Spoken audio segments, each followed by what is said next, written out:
뭐 이런 것들을 설명을 드리는데 그 자이리톨의 기전을 정확하게 이해를 하려면 먼저 그 충치의 발생에 대한 정확한 그 메커니즘을 아셔야 됩니다. 물론 여기 계신 분들이 전부 다 전문가들이시기 때문에 다들 아시겠지만 제가 정리하는 의미에서 다시 한번 말씀드리도록 하겠습니다. 굳이 여기서 지금 충치, 취하우식증이라는 말을 안 쓰고 충치라는 말을 제가 여기 슬라이드에 썼는데 실은 이 슬라이드는 그 일반 사람들, 전문가들이 아닌 일반 사람들에게 알려줄 목적으로 만든 슬라이드였기 때문에 제가 일반인들이 좀 더 알아 쉬운 단어인 충치라는 말을 썼습니다. 그 점에 대해서 양해해 주시기 바랍니다. 포커스가 좋게 맞은 겁니다. 뒤에 잘 보이세요?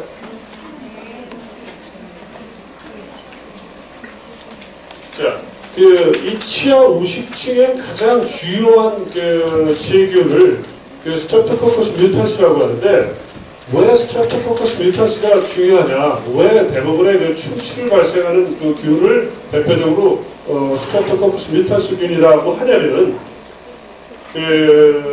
이 스트랩토코커스 뮤탄스균은 설탕을 자기가 에너지 소스로 하기 위해서 꼭 글루코실 트랜스퍼라이즈라는 효소를 갖고 있는데 그걸 가지고 설탕을 분해하면서 거기서 글루칸이라는 물질을 생성을 합니다. 그 중에서도 인솔러블 글루칸, 이 인솔러블 글루칸이 인솔러블 글루칸을 발생을 하는데 그것이 바로 이제 치면에 접착을 하게 됩니다. 그걸 우리가 일반적으로 치태라고 하죠. 만약에 이 불용성 글루칸이 나오지 않는다면 치태가 생기지 않을 거고요. 치태가 없다면 그 안에 세균들이 존재하지 않을 겁니다. 그래서 이 불용성 글루칸이 생기는 그 기전이 대단히 중요합니다.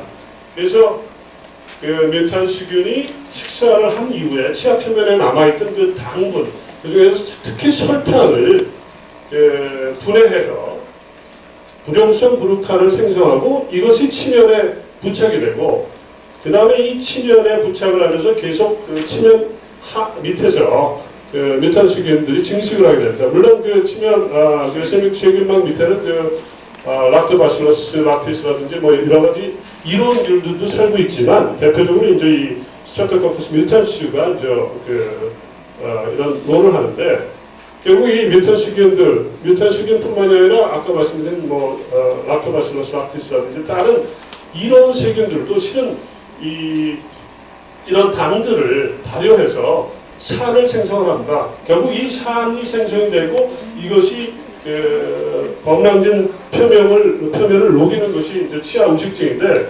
그렇다면은 여기서 불용성 글루칸이 생기지 않게 하거나 아니면 여기서 산의 발생을 하지 않도록 하거나 이런 두 가지 점을 만약에 프로텍트를 한다면 치아 우식증 발현이 안 될 것이다 하는 것을 알 수 있을 겁니다. 자, 그럼 자이리톨이라는 게 도대체 어떤 롤을 하느냐면은 이 뮤탄스균은 설탕이라든지 과당이라든지 글루코즈 같은 것들 이제 인테이크를 해서 자기 이제 에너지를 쓰는데 자이리톨이라는 것은 우리가 당 알코올이라고 합니다. 일반적인 자이로즈라는 것을 발효를 시키면 이제 자이리톨이라는 것이 되고 그 다음에 우리가 글루코즈라는 것을 발효를 시키면 솔비톨이라는 것이 되고 그 다음에 프락토즈라는 것을 발효를 시키면 말티톨이 되고 이렇게 당 알코올로 변화가 되는데 당 알코올로 변환된 것은 대부분의 이 구강세균들이 이용을 못합니다. 이용을 못한다는 것은 그걸 먹이로 하지 못하기 때문에 산의 발생도 안 한다는 얘기입니다. 그래서 대부분의 이런 당 알코올들 최근에 이제 이런 일반적인 식품 산업에서 나오는 것인데 솔비톨, 자이리톨 이런 것들 전부 다 이제 뮤탄스균이 발효를 못하기 때문에 상당히 독특해서 탄소이가 5개가 있어요. 그래서 5탄당 알코올이라고 하는데 이거는 뮤탄스균이 인테이크를 합니다. 인테이크를 하고서 가만히 보니까 자기가 먹는 게 아니에요. 그래서 다시 이걸 뱉습니다. 그리고 이 먹고 뱉는 과정을 계속해서 하는데 이것을 자이리톨 무익회로라고 하거든요. 그러면서 스스로 자기가 갖고 있는 에너지를 소모합니다. 결국 뮤탄스균이 점점 보상을 하는 거죠. 그래서 그 뮤탄수균을 교사시키면서 전체적인 활력도 떨어뜨리게 하고, 이제 그것이 이제 자이리톨의 가장 중요한 놀인데, 그 다음 장. 이렇게 해서 스타트 오브 포커스 뮤탄수균을 활력을 조화시키고, 또 하나 중요한 것은 그 침의 역할이 굉장히 중요하다는 거 아실 겁니다. 우리가 하루에 1번 식사를 하면은 식사를 하고 한 10분 이내에 바로 구강 내에 있는 그런 세균들에 의해서 구강 내의 pH가 5.5 이하로 떨어집니다. 또 5.5 이하로 떨어지는 순간에 그 범랑질에 있는 칼슘들이 용출이 되면서 그 탈해가 되죠. 그리고 탈해가 된 다음에 저희가 계속 밥을 씹는 이런 저작 활동을 하고 다음에 물을 마시고 하면서 점점 이 산도가 중화가 됩니다. 그래서 하루에 실제로 식사를 하는 3번 동안 구강 내의 pH는 5.5 이하로 떨어지고 5.5 이하로 떨어진다는 얘기는 범랑질이 벗겨진다는 얘기고 그 범랑질이 벗겨진 채로 계속 있다는 얘기는 치아숙증이 계속 진행이 된다는 얘기입니다. 그래서 만약에 침이 잘 안 나오는 구강 건조증 환자 같은 사람들은 이게 pH가 떨어진다면 이제 계속 이렇게 유지가 됩니다. 그렇게 되면 범랑질이 다 벗겨지는 거죠. 그런데 만약에 자일리톨을 섭취를 하면은 그 pH를 바로 올려줍니다. 그 다음에 또 하나는 침의 분비를 굉장히 촉진을 합니다. 이 자일리톨이라는 것이. 여러 가지 특수한 기전도 있지만 또 하나는 그 맛 때문에도 그렇습니다. 우리가 신 것을 먹거나 아주 맛있는 음식을 먹게 되면 침의 분비가 왕성하게 되거든요. 침의 분비가 왕성하게 되면서 이 떨어진 pH를 빨리 회복시키는 겁니다. 다음. 그래서 여러 가지 이제 데이터들을 볼 수가 있는데 뭐 요거는 지우고요. 다음. 그것도 다음. 제가 말씀드린 대로 또 왜 충치가 생기는가, 자일리톨이 어떤 무익혈을 도는가, 그래서 뮤탄수균을 어떻게 활력을 떨어뜨리는가 하는 것만 이해하시면 왜 어떻게 이제 자일리톨이라는 것이 이 충치 예방 작용을 하는가를 알 수 있을 텐데, 그렇다면 이게 어떤 형태를 띠고 있는가를 잠깐 보겠습니다. 아까 처음에 충치 예방 설탕이라는 말을 썼는데 왜 그러냐면 설탕하고 아주 똑같이 생겼습니다. 맛도 아주 똑같고 그 역할도 똑같고 우리가 과자나 캔디나 껌을 만들 때 설탕을 그대로 1대1로 대체했을 때 똑같은 성능을 갖고 있습니다. 딱 한 가지 틀린 것은 쿨링 에펙트라고 해서 용해염이 났습니다. 그래서 설탕을 먹었을 때보다 먹게 되면은 시원한 느낌을 갖게 되죠. 여기에 보면은 감미도가 설탕과 동일하고 단맛을 갖고 있는 시간, 용해염은 좀 틀리죠. 그래서 이 자일리톨이라는 것을 보통 어떻게 응용을 하게 되냐면은 결국 충치를 예방하는 목적으로 쓰기 때문에 침을 많이 나게 하는 그런 역할을 같이 하는 게 좋겠지 않겠습니까? 그래서 껌의 형태로 쓰는 것이 가장 좋습니다. 그 중에서도 이제 코팅 형태의 껌으로 하는 것이 여러 가지 그 구강 내 저작 메커니즘이라든가 침을 분비하는 메커니즘이라든가 이런 거 여러 가지를 봤을 때 가장 좋은 형태를 나타내는데 다음 장. 대부분의 그 유럽의 특히 스칸디나비아 국가들의 경우에 이런 캔이라든지 그 추잉껌들이 다 이런 자일리톨로 변해가고 있는 추세입니다. 근데 이제 단지 한 가지 그 설탕보다 이게 자작나무에서 추출하기 때문에 가격이 높거든요. 그러니까 이걸 바로바로 쓰기에는 업체에서는 상당히 주저합니다. 저희가 이거 충치예방연구회에서 특히 그 목적으로 하는 것은 국민들에게 충치에 대한 그 기전을 정확하게 알려주고 그 다음에 불소화라든지 설탕을 대신하는 설탕 안 먹기 운동이 아니라 설탕을 대신하는 뭐가 있어야 되거든요. 그래서 이제 그런 것들을 설득을 하는데 가격이 너무 높기 때문에 바로바로 이제 하는 그런 문제가 있겠죠.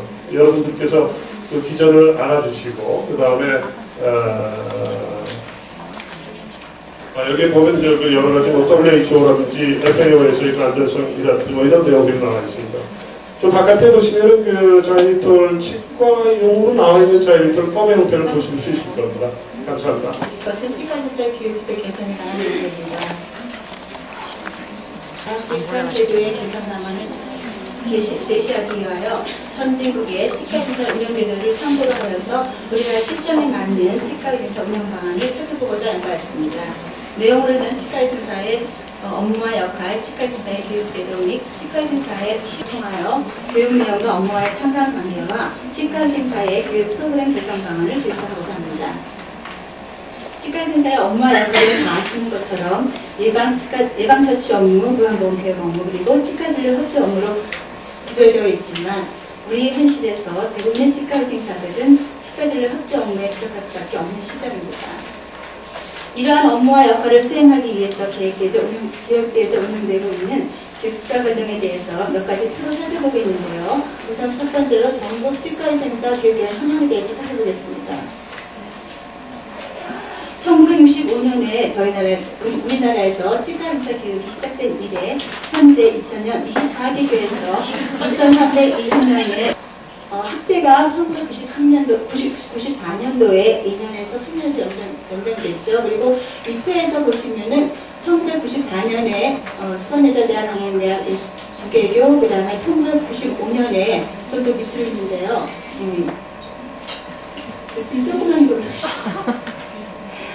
1995년과 1996년 이렇게 3년 동안에 무려 11개의 교육기관이 증가되었다는 건데 이거는 치과의학계의 발전과 더불어 치과의생사에 대한 수요가 급증되고 있는 것이죠.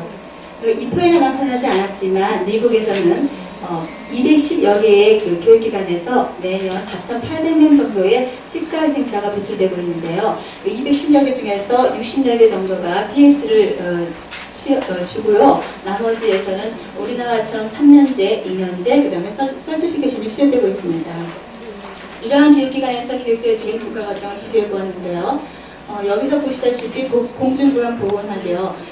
여기 앞에 있는 거는 학점을 의미하는 거고 가로 안에 있는 건 시수입니다. 잘 보이지 않으시죠? 근데 분포가 2에서 4, 4시간인데요. 이 시간을 갖고는 이론과 실습을 한다는 거는 참 많이 부족한 거죠. 그래서 거의 교육이 이론 위주로 교육되고 있다는 것이고요. 그 다음에 그 밑에 있는 공중보건보건학의 실습과 예방치암의 실습도 저희가 이론을 배우는 것을 단지 실습에 적용하는 거지 이거를 케이스화하여서 저희가 실습하는 데는 많은 시간이 부족한 것으로 나타났습니다. 또한 여기 이렇게 많은 치과 임상 과목들이 독립적으로 개설돼서 교육되고 있는데요. 이것으로 인해서 저희 교과과정에서도 치과 진료 협조 업무에 더 많은 중점으로 계획되어 있다는 것이 나타나고 있습니다. 또한 앞에서 포인트를 지나갔는데요. 감염 방지와 지역사회 시의생활 실습이 일관성 없이 단 몇몇 교육기관에서만 개설돼서 교육되고 있습니다. 그리고 그 외에 이렇게 많은 교과목들이 학교 실정에 맞게 계획돼서 교육되고 있습니다. 다음은요. 미국의 SCC 슈얼라인 커뮤니티 컬리지의 그 교과과정인데요. 미국에서는 치과 진료 조무사 제도가 확립되어 있기 때문에 치과 의사의 업무에 치과 진료 협조 업무가 들어가지 않습니다. 그래서 단지 치과 보존학만 독립적으로 개설돼서 강의가 되고 있고요. 그 다음에 인상 실습의 그 시수가 굉장히 많습니다. 이것은 결국 치과의생사로서의 예방 처치 업무나 보건보건교육 업무의 그 교육이 임상실습으로 연계가 잘 이루어지고 있다는 것을 나타내고 있죠. 또 이 마지막 여기에 치과노인병학이 개설돼서 교육되어지고 있는데 이거는 인구의 고령화로 치과에 찾아오는 노인 환자가 증가되는 추세에 따라서 이렇게 또 개설해서 교육을 시키고 있었습니다. 또 여기에요. 현장 임상실습 1, 2가 있습니다. 또 이것도 졸업하는 그 귀중한 시간에 이렇게 현장 임상 실습이라는 것이 개설돼서 교육되고 있는데요. 이거는 교회의 실습을 통하여 여러 진료기관인 보건소, 지역사회, 재활, 군인병원, 양로원, 그리고 야간 무료 진료기관 등에서 다양한 분류의 환자들을 치료해주는 인턴십을 수행토록 하고 있으며 많은 현장 실습을 통하여 풍부한 경험을 교육받도록 하고 있습니다. 이렇게 교과과정을 살펴본 교육기관들의 그 총 이수 학점과 그 다음에